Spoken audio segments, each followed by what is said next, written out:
கிறிஸ்துவுக்குள் பிரியமானவர்களே, இந்த நாளிலும் சற்று நேர சிந்தனைக்கு ஆதாரமாக தெரிந்து கொண்ட திருவசனம் நாம் பாடமாக படிக்க கேட்ட மீகா தீர்க்கதரிசியின் புஸ்தகம் 5வது அதிகாரத்தின் 2வது வசனம். மைக்கா சாப்டர் 5 verse 2. ஒருவர் படிக்கலாம். மீகா 5:2.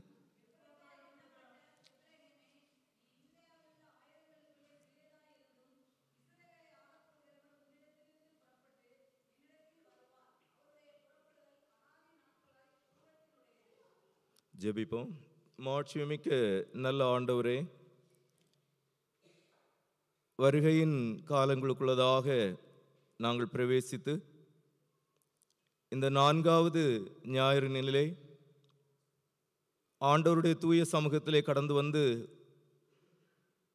உம்மை தொழுது கொள்ளுகின்ற நாங்கள் உம்முடைய நல் வார்த்தைகளையும் சிந்திக்க முற்படுகின்ற போது உம்முடைய நிறைவான ஆளுகையை தொடர்ந்து இந்த நாளிலும் தாரும்.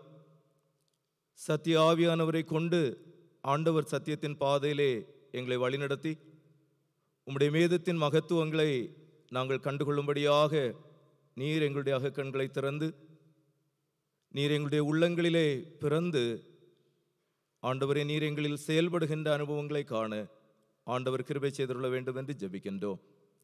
இந்நாளுக்குரிய சிந்தனைகளை எல்லாம் நீர் எங்களுக்கு தொடர்ந்து ஆசீர்வதித்து தாரும். எங்களோடு பேசும், எங்களோடு இடைபடும்.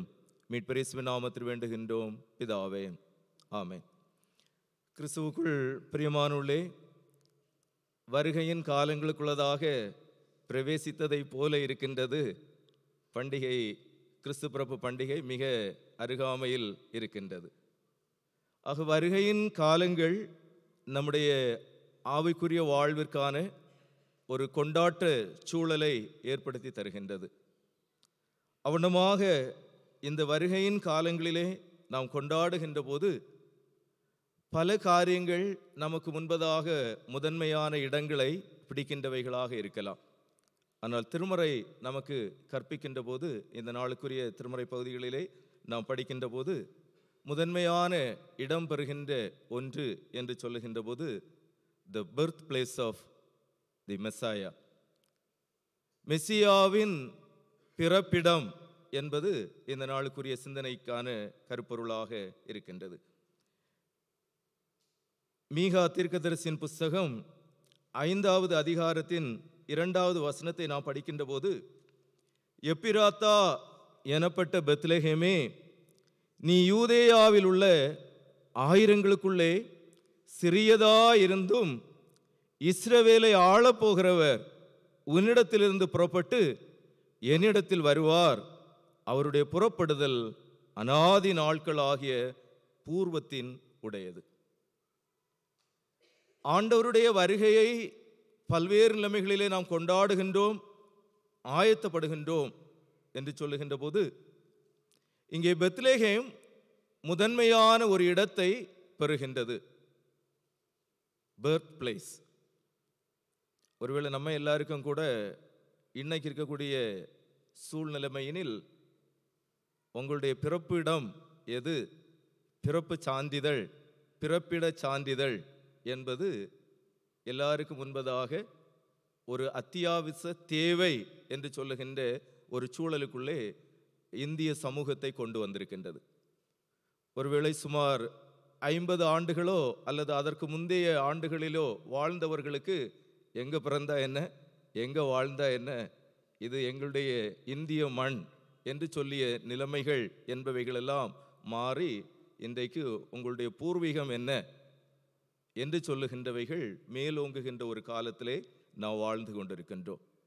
அப்படி என்று சொன்னால் உலக அரங்கினிலும் நம்முடைய தேசியத்தின் அரங்கினிலும் மாறி வருகின்ற சூழ்நிலைமைகளும் மக்களின் யதார்த்தமான வாழ்விலே அவர்கள் சந்திக்கின்ற போராட்டங்கள் என்பவைகளெல்லாம் எதை நோக்கி மக்களை, தேசத்தை வழிநடத்துகின்றது என்பவைகளெல்லாம் நமக்கு உண்பதாக இருக்கின்ற சிந்தனைக்குரியவைகள் ஆகும். இங்கே மீகா தீர்க்கதரிசி தீர்க்க தரிசனமாக நமது ஆண்டவர் இயேசுவின் பிறப்பினை குறித்த இடத்தினை கூறுகின்றார். ஒருவேளை யூத மரபில் இருக்கின்றவர்கள் மீகா தீர்க்கதரிசிக்கு வேறு விதமான வியாக்கியானங்களை கொடுக்கலாம். They may interpret it differently. But as Christians, நாம் திருமறையை அணுகுகின்ற விதமும் மீகா தீர்க்கதரிசியின் புஸ்தகத்தை அணுகுகின்ற விதமும் பிறர் அணுகுவதிலிருந்து வித்தியாசமானது. ஏனெனில் ஆண்டவர் இயேசுவை குறித்த இறைவாக்குரைகள் அல்லது தீர்க்க தரிசனங்களின் நிறைவேறுதலாகவே நாம் இறைவாக்குரைகளை அணுகுகின்றவர்களாக இருக்கின்றோம். ஆண்டவர் இயேசுவை குறித்த அல்லது அவருடைய பிறப்பினை குறித்த, அவருடைய பிறப்பிடத்தை குறித்த இறை வார்த்தைகள், தீர்க்க தரிசன உரைகள் இடம்பெற்றிருக்கின்ற தீர்க்க தரிசன நூல்களில் மீகா தீர்க்க தரிசன நூலும் ஒன்றாகும். அதைத்தான் இந்த திருமறை பகுதியினிலே நாம் படிக்கின்றோம். மீகா தீர்க்கதரிசி தீர்க்க தரிசனம் உரைத்த காலத்தை குறித்து நாம் சிந்திக்கின்ற போது அது 8ஆம் நூற்றாண்டின் கடைசி பகுதியிலும் 7ஆம் நூற்றாண்டின் துவக்கத்தினிலும் இருந்த ஒரு காலகட்டம்.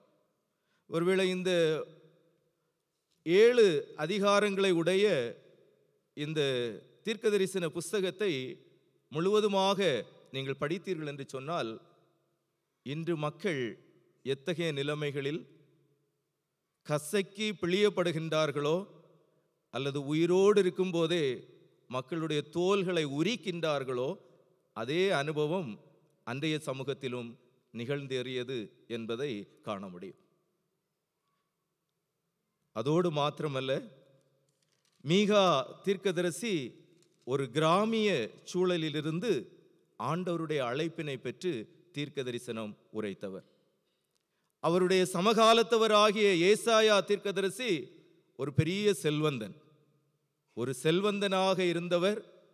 ஆண்டவருடைய அழைப்பினை ஏற்று சமூகத்தின் நடுவே அம்மானமாக நடந்து, உடையின்றி நடந்து ஆண்டவருடைய எச்சரிப்பின் செய்தியை கொடுத்தவன் ஏசாயா தீர்க்கன். அவருடைய சமகாலத்தவர் ஆமோஸ், ஒரு மேய்ப்பன், மந்தை மேய்க்கின்றவன், ஆண்டவருடைய அழைப்பினை பெற்றவனாக ஆண்டவருடைய சாட்சியாக இறைச்செய்தியை கூறியவர். அவருடைய சமகாலத்தவர் ஓசியா, ஒரு விவசாயி, ஆண்டவருடைய அழைப்பினை பெற்றவராக அவருடைய வாயாக செயல்படுகின்ற ஒரு நபர். அதே காலகட்டத்திலே வாழ்ந்தவர் தான் மீகா, ஒரு கிராமத்தவர். ஒரு கிராமிய நடையினிலே சமூகத்தில் நடைபெறுகின்ற அவலவங்களை கண்டவராக, ஆண்டவருடைய தரிசனங்களை உணர்ந்தவராக, இறைமக்களை ஆண்டவரின் பாதையினில் வழிநடத்துவதற்காக ஆண்டவரால் பயன்படுத்தப்பட்ட ஒரு தீர்க்கதரிசியாக அவர் திகழ்கின்றார். மீகா 1:1 நாம் படிக்கின்ற போது, யோதாம், ஆகாஸ், எசேக்கியா என்னும் யூதா ராஜாக்களுடைய நாட்களில் மெரேசா ஊரானாகிய மீகாவுக்கு உண்டானதும் அவன் சமாரியாவுக்கும் எருசலேமுக்கும் விரோதமாய் தரிசித்ததுமான கர்த்தருடைய வார்த்தை. Whatever revealed to him that he proclaimed as the mouthpiece of God. யூதா சமாரியா என்று குறிப்பிடுகின்ற போது பிளவுபட்ட இஸ்ரவேல் சமூகத்தை, இரு நாடுகளையும் குறித்த எச்சரிப்புகளை கொடுக்கின்றவராக, அல்லது அசீரிய படையெடுப்பினால் எதிர்நோக்கி இருக்கக்கூடிய ஆபத்துகளையும் பாபிலோனிய படையெடுப்பினால் வருகின்ற அழிவுகளையும் எவ்வண்ணமாக இந்த சமூகம் சந்திக்கும் என்பதையும், அதன் தொடர்ச்சியாக ஆண்டவர் தருகின்ற பாதுகாப்பும் ஆசிகளும் எப்படிப்பட்டதாக இருக்கும் என்பவைகளெல்லாம் இத்தீர்க்க தரிசன புஸ்தகத்தினுடைய செய்தியாக அமைகின்றதாக இருக்கிறது. முதல் 3 அதிகாரங்களிலே நாம் படிக்கின்ற போது தண்டனை தீர்ப்புகளை குறித்தும், அதனை தொடர்ந்து வருகின்ற பகுதிகளிலே ஆசிகளை குறித்தும் இங்கே மீகா தீர்க்க தரிசனம் உரைக்கின்றார். அதிலும் சிறப்பாக அவர்கள் சொல்லுகின்ற போது, இந்த சமூகமானது இறைமக்களை எவனமாக ஒரு கீழ் நிலைமைக்கு கொண்டு சென்றது என்று சொல்லுகின்ற போது, 2வது அதிகாரத்தின் 2வது வசனத்தை நாம் படிக்கின்ற போது, வயல்களை இச்சித்து பறித்து கொண்டு, வீடுகளை இச்சித்து எடுத்துக்கொண்டு, புருஷனையும் அவன் வீட்டையும் மனுஷனையும் அவன் சுதந்திரத்தையும் ஒடுக்குகிறவர்களுக்கு ஐயோ. People without home, people without land, people without inheritance. ஒருவனுடைய வீட்டையும் ஒருவனுடைய பிறப்பிடத்தையும் ஒருவனுடைய சுதந்திரத்தையும் பறித்து கொள்ளுகின்ற போது அடையாளமற்ற சமூகமாக, பரதேசிகளாக மாற்றுகின்ற ஒரு சமூகம். இந்த நிலம் கர்த்தருடையது. இந்த நிலமும் இந்த நிலத்திலே நீங்கள் குடியமர வேண்டிய விதமும் இத்தகையது. இதிலே கடைபிடிக்க வேண்டியவைகள் இவைகள் என்று ஆண்டவரால் வகுத்து கொடுக்கப்பட்ட சட்டதிட்டங்கள் மிகுந்த ஒரு சமூகம். 10 கட்டளைகளில் ஒன்று, பிறனுக்குரியது ஒன்றையும் இச்சியாதிருப்பாயாக. Do not covet. ஆக இருப்பவைகள் போதும் என்கின்ற மனம் இல்லாமல் வேண்டும் வேண்டும் வேண்டும் என்று எல்லாவற்றையும் இச்சிக்கின்ற அனுபவம் ஏழைகளை இன்னும் ஏழைகளாக, வாழ தகுதியற்றவர்களாக ஆக்கியிருந்த ஒரு சமூகத்தின் நடுவினில் இங்கே மீகா இறைவாக்கு உரைக்கின்ற ஒரு அனுபவத்தை நாம் காண்கின்றோம். அதோடு மாத்திரமல்ல, 6வது வசனத்திலே நாம் படிக்கின்ற போது 2வது அதிகாரத்தின் 6வது வசனம், தீர்க்க தரிசனம் சொல்லாதிருப்பார்களாக என்கிறார்கள். ஆக do not prophesy. செப்பனியா சொன்னார், ஆண்டவருடைய வார்த்தையை கேட்கிறத விட்டு விலகி போயிட்டாங்க. இங்க ஆண்டவருடைய சத்தத்தை கேட்பதற்கு மக்கள் விரும்பாத ஒரு நிலைமை என்று சொல்லுகின்ற போது எந்த அளவாக அவர்கள் ஆண்டவரை விட்டு தூரம் சென்றிருந்தார்கள் என்பதை நாம் காண்கின்றோம். அதோடு 3வது அதிகாரத்தின் 2வது வசனத்தை 3வது வசனத்தையும் படித்தோம் என்று சொன்னால், இந்த மீகா தீர்க்கதரிசியினுடைய விவீடான அந்த கான்டெக்ஸ்ட் என்பது நமக்கு புரியும். ஆனாலும் நன்மையை வெறுத்து தீமையை விரும்பி அவர்கள் மேல் இருக்கிற அவர்களுடைய தோலையும் அவர்கள் எலும்புகள் மேல் இருக்கிற அவர்களுடைய சதையையும் பிடுங்கி என் ஜனத்தின் சதையை தின்று அவர்கள் மேல் இருக்கிற அவர்களுடைய தோலை உரித்து கொண்டு அவர்கள் எலும்புகளை முறித்து பானையிலே போடும் வண்ணமாக, இறைச்சியை கொப்பரைக்குள்ளே போடும் வண்ணமாக அவர்களை துண்டிக்கிறார்கள். மக்களை உயிரோடு சாப்பிடக்கூடிய ஒரு சமூகம், 8ஆம் நூற்றாண்டு சமூகம். இன்றும் குளோபலைசேஷன், லிபரலைசேஷன், இப்படி நிறைய காரியங்களை நம்ம சொல்கிறோம். ஒரு பக்கம் வளர்ச்சி தான் தெரிகின்றது, everywhere it is developing. But in reality அடித்தட்டில் மக்களுடைய வாழ்வு எத்தகையதாக இருக்கின்றது என்பவைகளை நாம் சிந்தித்து பார்க்க அழைக்கப்படுகின்றவர்களாக இருக்கின்றோம். இப்படிப்பட்ட ஒரு சூழலில் வாழுகின்ற இறைமக்களுக்கு மீகா தீர்க்கதரிசியை கொண்டு ஆண்டவர் கூறுகின்ற இறை நம்பிக்கைதான் மீகா 5:2. எப்பிராத்தா எனப்பட்ட பெத்லகேமே, நீ யூதேயாவில் உள்ள ஆயிரங்களுக்குள்ளே சிறியதா இருந்தும் இஸ்ரவேலை ஆளப்போகிறவர் உன்னிடத்திலிருந்து புறப்பட்டு என்னிடத்தில் வருவார். அவருடைய புறப்படுதல் அனாதியாகிய பூர்வத்தின் உடையது. ஆக தங்களை உயிரோடே விழுங்குகின்ற ஒரு சமூகத்தின் நடுவினிலே வாழுகின்ற மக்களுடைய நோக்கமும் ஏக்கமும் எல்லாம் எப்படிப்பட்டதாக இருக்கும்? இதில் இருந்து எப்போ எங்களுக்கு ஒரு விடிவு காலம் கிடைக்கும், எப்போ எங்களுக்கு ஒரு டான் உண்டாகும் என்று சொல்லுகின்ற ஆவல் அல்லது ஏக்கம் என்பது மிகுதியாக இருக்கக்கூடிய ஒரு சமூகத்தின் நடுவினிலே ஆண்டவர் மீகா தீர்க்கதரிசியை கொண்டு ஒரு இன்சிக்னிஃபிகன்ட் பிளேஸ்ல இருந்து ஒரு சிக்னிஃபிகன்ட் மெசேஜை கொடுக்கின்றார். பெத்லெகேம், எப்பிராத்தா எனப்பட்ட பெத்லெகேமே என்று ஆண்டவர் பெத்லெகேமை அழைக்கின்றார். ஆக இந்த பெத்லெகேம் ஒருவேளை இஸ்ரவேலருடைய நிலவியல் அமைப்பில் மேப்பில் தேடி பார்த்தீங்கன்னு சொன்னால் ரொம்ப பிரதானமான ஒரு இடம் இல்லை, ஒரு சின்ன இடம்தான். சில இடங்களுக்கு சில மனிதர்கள் பிறந்ததால் இம்பார்ட்டன்ஸ் கிடைக்குது, சிலருக்கு சில இடத்துல பிறந்ததுனால இம்பார்ட்டன்ஸ் கிடைக்குது. அப்படின்னு இருப்பதை போல இங்கே பெத்லெகேம் என்று சொல்லுவது உலக அரங்கிலே பல்வேறு கோணத்திலே காணப்பட்டாலும் திருமறையின் வெளிச்சத்திலே நாம் சிந்திக்கின்ற போது 3 காரியங்களை உங்களுக்கு முன்பதாக நான் வைக்க விரும்புகின்றேன். ஒருவேளை கிறிஸ்மஸ் காலம் நெருங்கி வந்து கொண்டிருக்கும் போது ஒரு கிறிஸ்மஸ் மெசேஜாகவே.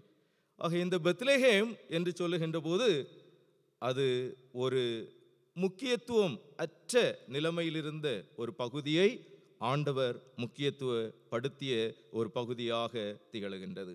எவ்வண்ணமாக என்று நாம் சிந்திக்கின்ற போது முதலாவதாக இந்த பெத்லெகேம் என்று சொல்லுவது ஒரு கிராமம், பட்டணம் அல்ல. அப்போ இந்த பட்டணத்தில், இந்த கிராமத்தில் என்ன நிகழுகின்றது என்று சொல்லுகின்ற போது இந்த பெத்லெகேம் கிராமம் முதலாவதாக நமக்கு வலியுறுத்தி தருகின்ற ஒரு உண்மை என்ன என்று சொல்லுகின்ற போது இது ஒரு அழுகை நிறைந்த சமூகம், a weeping community or a place of weeping. Bethlehem. கிறிஸ்மஸை கொண்டாட போகிறோம், சந்தோஷமாக பண்டிகை கொண்டாடணும். அந்த நேரத்தில் போய் அழுகை, கண்ணீர் இவைகளை சொல்லலாமா என்கின்ற ஒரு எண்ணம் நமக்குள்ளே எழலாம். But that is the reality of humanity. கொண்டாட்டங்கள், விழாக்கள் என்பவைகளெல்லாம் ஏராளமாக இருக்கின்றது. ஆனால் உண்மை சமூகம் என்று சொல்லுவது கண்ணீர் விடுகின்ற ஒரு சமூகம் என்பதை திருமறை மறைக்கவும் இல்லை, மறுக்கவும் இல்லை. ஒருவேளை இன்னைக்கு இருக்கக்கூடிய சமூகம் நிறைய காரியங்களை ஓல் கட்டி மறைச்சி வைக்கலாம். ஆனால் திருமறை எல்லாத்தையும் வெட்ட வெளிச்சம் போட்டு காட்டி தருகின்றது. ஆக இங்கே ஆதியாகமம் 35வது அதிகாரத்திலே நாம் வருகின்ற போது 16வது வசனத்தை நாம் படிக்கின்ற போது, ஜெனிசிஸ் சாப்டர் 35 verse 16, பின்பு பெத்தேலை விட்டு பிரயாணம் புறப்பட்டார்கள். எப்பிராத்தாவுக்கு வர இன்னும் கொஞ்சம் தூரமாக இருக்கும்போது ராகேல் பிள்ளை பெற்றாள். பிரசவத்தில் அவளுக்கு கடும் வேதனை உண்டாயிற்று. 17வது வசனம், பிரசவிக்கும் போது அவளுக்கு கடும் வேதனையாயிருக்கையில் மருத்துவச்சி அவளை பார்த்து, பயப்படாதே, எந்த முறையும் புத்திரனை பெறுவாய் என்றாள். 18ம் 19ம், மரண காலத்தில் அவள் ஆத்துமா பிரியும் போது அவள் அவனுக்கு பெனானி என்று பெயரிட்டாள். அவன் தகப்பனோ அவனுக்கு பென்யமின் என்று பெயரிட்டான். ராகேல் மரித்து பெத்லெகேம் என்னும் எப்பிராத்தா ஊருக்கு போகிற வழியிலே அடக்கம் பண்ணப்பட்டாள். தி beloved wife of our forefather Jacob died there. ஆக இயேசுபாலனின் பிறப்பினை நாம் கொண்டாடுவதற்காக ஆயத்தப்படுகின்ற ஒரு சூழலில் தீர்க்கதரிசிகளின் இறைவாக்குரையாக முன்னுரைக்கப்பட்ட ஒரு இடம், சர்வலோக நாதன் இந்த உலகத்தில் வந்து பிறக்கிறதுக்கு தெரிந்து கொண்ட ஒரு இடம், அன்றைய உலக வல்லமை பெற்ற இடமாகிய ரோம அரண்மனையை ஆண்டவர் தெரிந்து கொள்ளவில்லை. அல்லது அன்றைக்கு நிலவிய எருசலேம் தேவாலயத்தையோ அதற்கடுத்த அரண்மனைகளையோ ஆண்டவர் தெரிந்து கொள்ளவில்லை. மாறாக ஆண்டவர் பெத்லெகேமை தெரிந்து கொண்டார். அப்படின்னு சொல்லும்போது அந்த பெத்லெகேமில் ஒரு சிறப்பு இருக்குது. ஆக அந்த சிறப்பு திருமறை கற்பிக்கின்ற போது அந்த குலமூதுவர்கள், அவர் ஃபோர்ஃபாதர்ஸ், கடந்து வந்த ஒரு வாழ்வின் பயண அனுபவத்தோடு இங்கே ஆண்டவர் இயேசுவின் பிறப்பு பின்னி பிணைகின்றதாக இருக்கின்றது. ஒரு பாலகன் பிறக்கின்றான். அந்த பாலகன் பிறக்கின்ற போது அவனது தாய் அவனுக்கு பெயரிடுகின்றாள் சன் ஆஃப் சாரோ, துக்கத்தின் மகன் என்று. தன்னுடைய ஆவி அவளை விட்டு பிரியும் போது, அவளுடைய ஆத்துமா அவளை விட்டு பிரியும் போது அவள் அவனுக்கு பெயரிட்டாள் என்று நாம் காண்கின்றோம். ஆக இந்த பெத்லெகேம் ஒரு துயரத்தின் வீடு. ஒருவேளை இன்னைக்கு உலகத்தில் இருக்கக்கூடிய எல்லாருக்கும், நம்ம எல்லாருக்கும் மனமகிழ்ச்சியை தருகின்ற ஒரு கொண்டாட்டமாக கிறிஸ்துவ பிறப்பு மாறுகின்றது என்று சொன்னால் அவர் துயரம் நிறைந்தவராக இருந்தார். ஏசாயா தீர்க்கதரிசியின் புஸ்தகம் 53வது அதிகாரத்திலே நாம் படிக்கின்ற போது, மெய்யாகவே அவர் நம்முடைய பாடுகளை ஏற்றுக்கொண்டு நம்முடைய துக்கங்களை சுமந்தார். A man of others and a man of sorrow. One who has the concern for others, பிறருக்காக அனுதாபம் கொள்ளுகின்ற, பிறருக்காக பரிதபிக்கின்ற ஒரு மனம் வருகின்ற போது அது துக்கத்தை ஏற்கின்ற ஒரு அனுபவத்திற்கு நேராக கொண்டு செல்லுகின்றது. ஆக ஏசாயா தீர்க்கதரிசியினுடைய சுருக்கம் என்று மீகா தீர்க்கதரிசியின் தீர்க்கதரிசன உரையை நாம் காண முடியும். அப்படி காண்கின்ற போது இங்கே அவர் துக்கம் நிறைந்தவராக இருக்கின்றார். ஆக பென்யமினுடைய பிறப்பு இங்கே ஒரு துக்கத்தை ஏற்படுத்தி தருகின்றது ராகேலுடைய மரணத்தின் மூலமாக. ஆக இதே அனுபவம் மத்தேயு எழுதிய நற்செய்தி நூலிலே நாம் படிக்கின்ற போது அங்கே யூதருக்கு ராஜாவாக பிறந்திருக்கின்றவர் எங்கே, கிழக்கிலே அவருடைய நட்சத்திரத்தை கண்டு அவரை பணிந்து கொள்வதற்காக நாங்கள் வந்தோம் என்று சொல்லுகின்ற அந்த ஞான சாஸ்திரிகளிடத்திலே ஏரோது கூறுகின்ற வார்த்தைகள் எல்லாம் தொடர்ச்சியாக இந்த மீகா தீர்க்கதரிசியின் உரையை சார்ந்ததாகவே இருக்கின்றதை நாம் காண்கின்றோம். அதோடு மாத்திரமல்ல, அதன் தொடர்ச்சியாக அங்கே இஸ்ரவேல் சமூகத்தில் இருந்த அநேக பச்சிளம் பாலகர்கள் கொன்று குவிக்கப்படுகின்ற ஒரு சூழலை அது வெளிப்படுத்துகின்றது. அதோடு கூட மேலும் நாம் சிந்திக்கின்ற போது எரேமியா தீர்க்கதரிசியின் புஸ்தகம் 31வது அதிகாரத்தின் 15வது வசனத்திலே நாம் படிக்கின்ற போது ராமாவிலே புலம்பலும் கசப்புமான அழுகையுமாகிய கூக்குரல் கேட்கப்பட்டது. ராகேல் தன் பிள்ளைக்காக அழுது தன் பிள்ளைகள் இல்லாதபடியினால் அவைகள் நிமித்தம் ஆறுதல் அடையாதிருக்கிறாள் என்று கர்த்தர் சொல்லுகிறார். A event that is always remembered in the life of the people. ராகேல் மரித்து எவ்வளவோ ஆண்டுகள் ஆகிவிட்டது. கல்லறையில புல்லும் முளைச்சிருக்கும், அதுக்கு மேல அடுத்த புல்லும் முளைச்சிருக்கும் அப்படின்னு சொல்லுகின்ற ஒரு நிலைமையினில் எரேமியா தீர்க்கன் வாழுகின்ற காலத்திலும் பாபிலோனிய அடிமைத்தனம் எதிர்நோக்கி இருக்கின்றது. அவர்கள் உங்களை சிறைபிடித்து கொண்டு செல்லுகின்ற போது ராகேல் எவ்வளமான ஒரு துயர அனுபவத்தை, ஒரு ஆத்தும வியாகுலத்தை தன்னுடைய வாழ்வினில் வெளிப்படுத்தினாலோ அதே அனுபவம் இந்த சமூகத்திற்கு உண்டாயிருக்கும் என்று எரேமியா தீர்க்கன் கூறுகின்றார். ராமாவிலே புலம்பலும் கசப்புமான அழுகை. Not a weeping of joy, rather it is a weeping of bitterness. கசப்பான அழுகை. அந்த அழுகையும் புலம்பலும் கேட்கப்படும். ராகேல் தன் பிள்ளைகளுக்காக அழுது தன் பிள்ளைகள் இல்லாதபடியினால் அவைகள் நிமித்தம் ஆறுதல் அடையாதிருக்கிறாள் என்று கர்த்தர் சொல்லுகின்றார். ஆக இப்படிப்பட்ட ஒரு துயரமான ஒரு அனுபவத்திற்குள்ளதாக தான் நம்முடைய ஆண்டவருடைய பிறப்பினை நாம் கொண்டாடுவதற்கு ஆயத்தப்படுகின்றவர்களாக இருக்கின்றோம். ஆனால் என்னைக்கும் அழுதுகிட்டு தான் இருக்கணுமா அப்படின்னு கேட்டால் இல்லை. ஆண்டவருடைய பிறப்பு அதை மாற்றுகின்றது. 16வது வசனம் எரேமியா 31:16 நாம் படிக்கின்ற போது, நீ அழாதபடிக்கு உன் சத்தத்தை அடக்கி நீ கண்ணீர் விடாதபடிக்கு உன் கண்களை காத்துக்கொள் என்று கர்த்தர் சொல்லுகிறார். உன் கிரியைக்கு பலன் உண்டு. கர்த்தர் சொல்லுகிறார், அவர்கள் சத்ருவின் தேசத்திலிருந்து திரும்பி வருவார்கள். They will return again. There will be a restoration and there will be a blessing. ஆண்டவர் பெத்லெஹேமில் பிறக்கின்றார், தெரிந்து கொண்டு பிறக்கின்றார் என்று சொல்லுகின்ற போது அது ஒரு அழுகையின் இடம், a place of weeping. ஒருவேளை கிறிஸ்து பிறப்பின் சூழல் இன்று நம்மில் அநேகருக்கு மகிழ்வின் அனுபவமாக இல்லாதிருக்கலாம். எனக்கு வாழ்க்கையில் நோய் இருக்கின்றது, இல்லைன்னா பிரச்சனை இருக்கிறது, வித்தியாசமான போராட்டமான சூழ்நிலைகள் இருக்கின்றது, கண்ணீரின் அனுபவமாக இருக்கின்றது. How can I celebrate Christmas என்கின்ற ஒரு அனுபவம் நம்முடைய வாழ்வினிலே உண்டாகலாம்.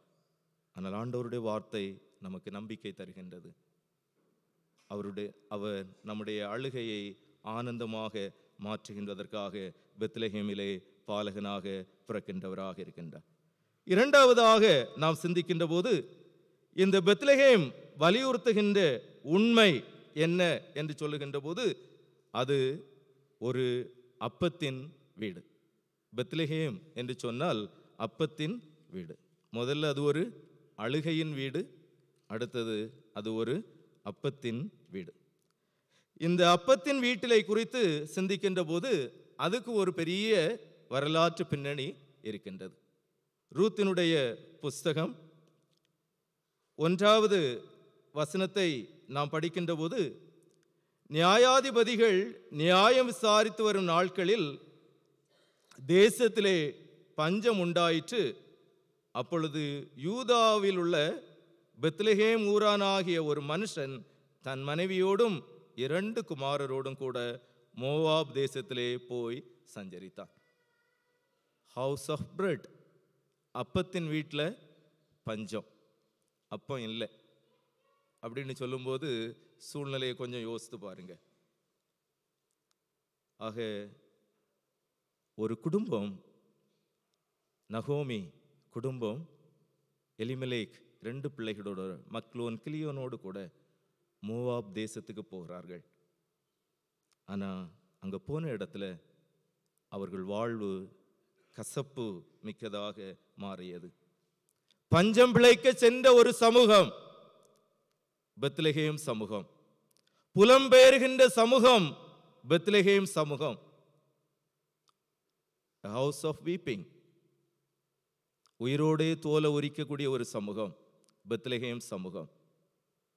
புலம்பெயர்ந்த சமூகம், புலம்பெயர்ந்த இடத்திலும் கணவனை இழந்த சமூகம், புலம்பெயர்ந்த இடத்திலும் தனது 2 பிள்ளைகள் தன்னுடைய எதிர்காலம் என்று நம்பிக்கை கொண்டிருந்த தாயின் அழுகுரல், தனது 2 பிள்ளைகளையும் இழந்து நிற்கின்ற நவோமி, மருமக்களோடு செய்வதறியாது திகைக்கின்ற ஒரு சமூகம். தனிமைப்படுத்தப்பட்டவளாக தன்னுடைய பூர்வீகத்துக்கு திரும்புவதற்கு முற்படுகின்ற போது தன்னை கைவிடாது பிடிக்கின்ற ஒருவர் ரூத். ஓர்பாள் முத்தம் செய்து கடந்து சென்று விட்டாள். ஆனால் ரூத்தோ 16வது வசனத்தில் நாம் படிக்கின்ற போது, ரூத் 1:16, அதற்கு ரூத், நான் உம்மை பின்பற்றாமல் உம்மை விட்டு திரும்பி போவதை குறித்து என்னோட பேச வேண்டாம். நீர் போகும் இடத்திற்கு நானும் வருவேன், நீர் தங்கும் இடத்திலே நானும் தங்குவேன். உம்முடைய ஜனம் என்னுடைய ஜனம், உம்முடைய தேவன் என்னுடைய தேவன். அப்பத்தின் வீட்டிலிருந்து பஞ்சம் பிழைப்பதற்காக மோவாப் தேசத்திற்கு சென்ற இடத்திலே ஆண்டவரால் கொடுக்கப்பட்ட ஒரு மருமகள். அந்த மருமகள் இந்த தாயை நம்பி எனக்கு என்ன வாழ்வு உண்டு என்றவில்லை, அவளோடு தன்னை இணைத்துக் கொள்ளுகின்றாள். அப்பத்தின் வீட்டிற்கே திரும்பி வருகின்றாள். அப்பத்தின் வீட்டில் இருக்கின்ற ஆண்டவர் என்றும் அளவிடுவாரோ? இல்லை, அவருடைய சூழலை ஆண்டவர் மாற்றினார். 21, 22 ஆகிய வசனங்களை நாம் படிக்கின்ற போது, நான் நிறைவுள்ளவளாய் போனேன், கர்த்தர் என்னை வெறுமையாய் திரும்பி வர பண்ணினார், கர்த்தர் என்னை சிறுமைப்படுத்தி சர்வ வல்லவர் என்னை கிளேசப்படுத்தி இருக்கையில் நீங்கள் என்னை நகோமி என்பானேன் என்றாள். 22, இப்படி நவோமி மோவாபிய ஸ்திரீயான தன் மருமகள் ரூத்தோடும் கூட மோவாப் தேசத்திலிருந்து திரும்பி வந்தாள். வார்கோதுமை அறுப்பின் துவக்கத்தில் அவர்கள் பெத்லெகேமுக்கு வந்தாங்க. When they left Bethlehem, it was a famine. அது ஒரு பஞ்சம், வாழ்வதற்கு வழி இல்லாத காலம். God brought them in. It was a time of harvest. ஆக வாழ்க்கையில பஞ்சமும் துயரமும் எல்லாம் வரும். The Lord always leads his own people. ஆண்டவர் தமது பிள்ளைகளை வழிநடத்துகின்றவராக இருக்கின்றார்.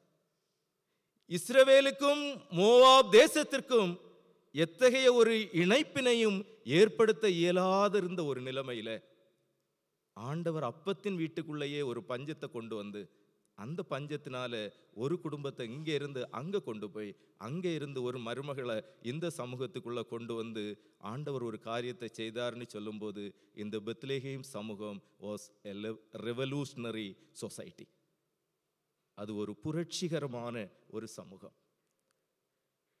மாற்று சமயத்தவரோடு தங்களை அடையாளப்படுத்திக் கொள்வதற்கும் அவர்களை புரிந்து கொள்வதற்கும் இயலாத மனதுடைய மக்களாக வாழ்ந்தவர்கள் இன்னொரு சமூகத்தவரை தனது உறவாக ஏற்றுக்கொள்ளுகின்ற அனுபவத்திற்கு நேராக வழிநடத்தப்படுகின்றார்கள். That is Christmas. பெத்லெகேம் நமக்கு கற்றுத்தருகின்றது. மறுமணம் செய்கின்ற ஒரு சமூகமாக பெத்லெகேம் சமூகம் இருந்தது என்பதையும் ரூத்தின் வாழ்வு நமக்கு கற்பிக்கின்றது. கணவன் செத்து போனாரா, உடனே உடங்கட்டையில போட்டு எரிச்சு கதையை முடிச்சிருங்க அப்படின்னு சொன்ன ஒரு சமூகம் நடுவினில் இங்கே ரூத் இஸ்ரவேல் சமூகத்தாலே மறுமணம் செய்யப்படுகின்றவளாக மாறுகின்றாள். அதோடு மாத்திரமல்ல, அவளுடைய வாழ்வின் தொடர்ச்சியாக அங்கே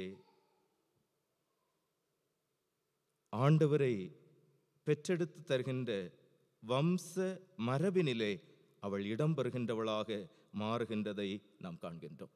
போவாஸ் ரூத்தை மணந்து கொள்வதின் நிமித்தமாக ஒரு பெரிய சமூகம் மாற்றம் என்பது உண்டாகுகின்றது.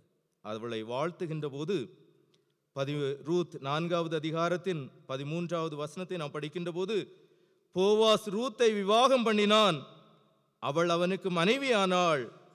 அவன் அவளிடத்தில் பிரவேசித்த போது அவள் கற்பம் தரித்து ஒரு ஆண் பிள்ளையை பெற கர்த்தர் அனுக்கிரகம் பண்ணினார்.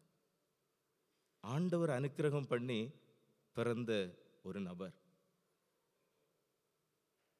போவாஸ், ஓபேத். அவளை குறித்து அவர்கள் பாடுகின்ற போது என்ன பாடினார்கள் என்று சொன்னால், 14 இருந்து படிக்கும்போது, அப்பொழுது ஸ்திரீகள் நகோமியை பார்த்து, சுதந்திரவாளி அற்று போகாதபடிக்கு, there is no inheritance, வம்சத்தை அழிச்சிருவோம் அப்படின்னு சொல்லி குரல் கொடுக்கின்ற சமூகம். அப்படிப்பட்ட ஒரு சமூகத்தில் ஆண்டவர் வம்சம் ஒளிந்து போகாதபடி பாதுகாக்கின்றவராக இருக்கின்றார். அந்த வம்சத்தை ஆண்டவர் தழைக்க செய்கின்றவராக இருக்கின்றார். அப்பொழுது ஸ்திரீகள் நகோமியை பார்த்து, சுதந்திரவாளி அற்று போகாதபடிக்கு இன்று உனக்கு தயவு செய்த கர்த்தருக்கு ஸ்தோத்திரம், அவன் பேர் இஸ்ரவேலிலே பிரபலமாக கடவது, அவன் உன் ஆத்துமாவுக்கு ஆறுதல் செய்கிறவனும் உன் முதிர் வயதிலே உன்னை ஆதரிக்கிறவனுமாயிருக்க கடவன். உன்னை சிநேகித்த 7 குமாரரை பார்க்கிலும் உமக்கு அருமையாயிருக்கிற உன் மருமகள் அவளை பெற்றாளே என்றார்கள். நகோமி அந்த பிள்ளையை எடுத்து தன் மடியிலே வைத்து அதை வளர்க்கிற தாயானாள். அயல் வீட்டுக்காரிகள் நகோமிக்கு ஒரு ஆண் பிள்ளை பிறந்தது என்று வாழ்த்தி அதற்கு ஓபேத் என்று பெயரிட்டார்கள். அவன் தாவீதின் தகப்பனாகிய ஈசாயின் தகப்பன். உங்க முப்பாட்டம் யாரு கேட்கணும். What is their struggle? That is true Christmas. That is true Christianity. Where எங்க இருக்கு? கிறிஸ்தவ கொண்டாட்டங்கள் அந்தரத்தில் பறப்பதல்ல, நம்முடைய ஆவிக்குரிய வாழ்வு அந்தரத்தில் இருப்பதல்ல. நமக்குன்னு சொல்லி ஒரு வேர் இருக்கு. ஆக ஆண்டவர் நடத்திய விதம் இங்கே பெத்லகேம் ஒரு அந்நியரை அரவணைக்கின்றது, ஒரு அந்நியரை தன்பால் ஏற்றுக்கொள்ளுகின்றது, ஒரு அந்நியருக்கு வாழ்வு கொடுக்கின்றது, அவரையும் தன் சமூகமாக ஏற்றுக்கொள்ளுகின்றது. உம்முடைய தேவன் என்னுடைய தேவன், நீ சாகிற இடத்துல நான் சாகணும் என்று சொல்லுகின்ற ஒரு அர்ப்பணிப்பு மிக்க ஒரு மருமகளை எந்த சமூகம் தள்ளோன்னு சொன்னா அந்த சமூகத்தின் நிலைமை எப்படிப்பட்டதாக இருக்கும்? பட் ரூத்தை ஏற்றுக்கொண்ட இந்த போவாசும் அந்த பெத்லகேம் சமூகமும் ஆண்டவரின் பிறப்பின் பட்டியலிலேயே இடம்பெறுகின்றதாக இருக்கின்றது என்பதை நாம் சிந்தித்து பார்க்க அழைக்கப்படுகின்றவர்களாக இருக்கின்றோம். கடைசியாக நாம் சிந்திக்கின்ற போது இந்த பெத்லகேம் என்று சொல்லுகின்ற போது அது ஒரு அரசாளுகையின் சமூகமாக இருக்கின்றது. அது ஒரு அழுகையின் வீடு, அது ஒரு அப்பத்தின் வீடு, அது ஒரு அரசாட்சியின் வீடு. சவுலுக்காக சாமுவேல் துக்கித்திருத்து கொண்டிருக்கக்கூடிய ஒரு சூழலிலே ஆண்டவர் சாமுவேலை அழைத்து அவனை பெத்லகேமுக்கு அனுப்பி ஈசாயின் மகனை தைல கொம்பினாலே அபிஷேகிக்க செய்யக்கூடிய அனுபவத்தையும் நாம் காண்கின்றோம். 1 சாமுவேல் 16வது அதிகாரத்தின் 1வது வசனத்தை நாம் படிக்கின்ற போது, கர்த்தர் சாமுவேலை நோக்கி, இஸ்ரவேலின் மேல் ராஜாவாயிராதபடிக்கு நான் புறக்கணித்து தள்ளின சவுலுக்காக நீ எந்த மட்டும் துக்கித்து கொண்டிருப்பாய்? நீ உன் கொம்பை தைலத்தால் நிரப்பிக் கொண்டு போ. பெத்லெகேமியன் ஆகிய ஈசாயினிடத்திற்கு உன்னை அனுப்புவேன். அவன் குமாரில் ஒருவனை நான் ராஜாவாக தெரிந்து கொண்டேன். அது ஒரு ராஜாவின் வீடு. பெத்லெகேம் ஒரு அழுகையின் வீடு. பெத்லெகேம் ஒரு அப்பத்தின் வீடு. பெத்லெகேம் ஒரு ராஜாவின் வீடு. ஆக இங்கே மீகா இறைவாக்கு உரைக்கின்றார் என்று சொல்லுகின்ற போது அது விழுந்து போன தாவீதின் கூடாரத்தை தலைமுறை தலைமுறையாக தழைக்க செய்கின்ற ஒரு அஸ்திபாரத்தின் மீது நாட்டுகின்ற ஒரு வீடு. அதற்காக ஆண்டவர் எடுக்கின்ற ஒரு முயற்சி. அந்த வீட்டில் இருக்கின்றவர் மற்றவர்களைப் போல ஆளுகை செய்கின்றவர் அல்ல. இந்த ஆளுகை வித்தியாசமான ஆளுகை. அதைத்தான் மீகா தீர்க்கதரிசி அழகாக கூறுகின்றார். 3வது வசனமும் 4வது வசனத்தின் அதாவது 4வது வசனமும் 5வது வசனமும், அவர் நின்று கொண்டு கர்த்தருடைய பலத்தோடும் தம்முடைய தேவனாகிய கர்த்தருடைய நாமத்தின் மகத்துவத்தோடும் மேய்ப்பார். ஆகையால் அவர்கள் நிலைத்திருப்பார்கள். அவர்கள் இனி பூமியின் எல்லைகள் பரியந்தமும் மகிமைப்படுவார்கள். இந்த வீட்டில் ஆண்டவர் கொடுக்கக்கூடிய ஒரு ஆளுகை என்னது? ரூலிங் ஆர் டொமினியன் என்று சொல்லுவது இட் இஸ் ஆஃப் ஷெப்பர்டிங். ஒரு மேய்ப்பு பணியை செய்வதற்கான ஒரு அதிகாரத்தை, ஒரு ஆளுகையை ஆண்டவர் கொடுக்கின்றார். ஆடுகளை மேய்க்கிறது போல மேய்க்கக்கூடிய ஒரு பணி. அதைத்தான் இந்த நாளுக்குரிய முறைமுறையாக நாம் படித்த சங்கீதத்திலே நாம் படித்தோம். அதோடு மாத்திரமல்ல, 5வது வசனத்தின் முதல் பகுதி சொல்லுகின்றது, இவரே சமாதான காரணர், பிரின்ஸ் ஆஃப் பீஸ். பெத்லெகேமில் பிறக்கக்கூடிய ஆண்டவர் பிரின்ஸ் ஆஃப் பீஸ், சமாதான காரணராக ஆண்டவர் பிறக்கின்றவராக இருக்கின்றார். ஆக கிறிஸ்து பிறப்பின் பண்டிகையை கொண்டாடுவதற்காக ஆயத்தப்படுகின்ற நாம் பெத்லெகேம் பாலனை நம்முடைய கண்களுக்கு முன்பதாக கொண்டு வருவோம். பெத்லெகேமில் ஆண்டவர் பாலகனாக பிறக்கணும்னு சொன்னா, சர்வலோகத்தின் அதிபதி அவர் எங்கு வேணாலும் பிறந்திருக்கலாம். ஆனா இந்த ஒரு எளிய கிராமத்தை ஆண்டவர் தெரிந்தெடுத்தார்னு சொல்லுகின்ற போது அதற்குள் மறைந்து கிடக்கின்ற வரலாற்று பின்னணிகளின் ஆழங்கள் தான் எவ்வளவு என்பதை திருமறையின் வெளிச்சத்திலே தொடர்ந்து நாம் சிந்திப்போம். ஆண்டவர் நமக்காக ஏற்படுத்தி தந்திருக்கின்ற ஒரு மகிழ்ச்சியான கிறிஸ்துமஸ் பண்டிகை கொண்டாட தொடர்ந்து நாம் ஆயத்தப்படுவோம். ஆண்டவர் தாமே தொடர்ந்து நம்ம ஒவ்வொருவரையும் ஆசீர்வதிப்பாராக. ஆமென்.